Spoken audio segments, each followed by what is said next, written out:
भाई ने सवाल पूछा है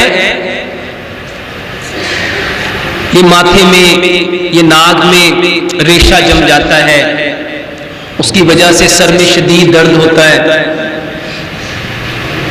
इसका इलाज बता दें। मेरे भाइयों, बहुत आसान इलाज है।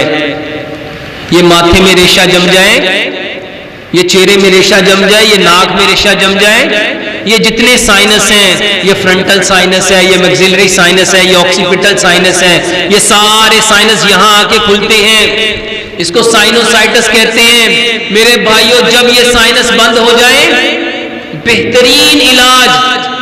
मेरे भाइयों, लंबा सजदा करो, लंबा सजदा करो, और सजदे में ये जगह, एग्जैक्ट ये जगह सजदे में लगाओ, और उस जगह सजदा करो जहां ये जगह लगती है। बहुत सारे भाई और बहनें पूछते हैं, डॉक्टर साहब ये लंबे सजदे से क्या मुराद है? इसका आसान हल बताता हूं। जहां ये चीज लगे वहां पे सजदा करो। हम क्या करते हैं? हम वहां पे सजदा करते जहां ये पेशानी लगती है। मेरे भाइयों, सजदे में अपनी नाक को खाकआलूद करना है।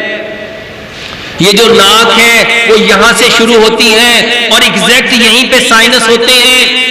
ये साइनस यहां पे होता है, ये सारे साइनस यहां आके खुलते हैं। मेरे भाइयों, लंबा सजदा करो।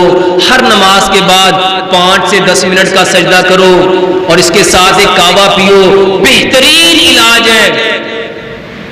1 इंच का टुकड़ा अदरक का लो, 3 किलो गार्लिक के लो, 3 तुरियां लहसुन की लो, और 3 डंडियां 3-3 इंच की सिनामन, ये जो दालचीनी है, दालचीनी की 3 डंडियां 3-3 इंच वाली लो।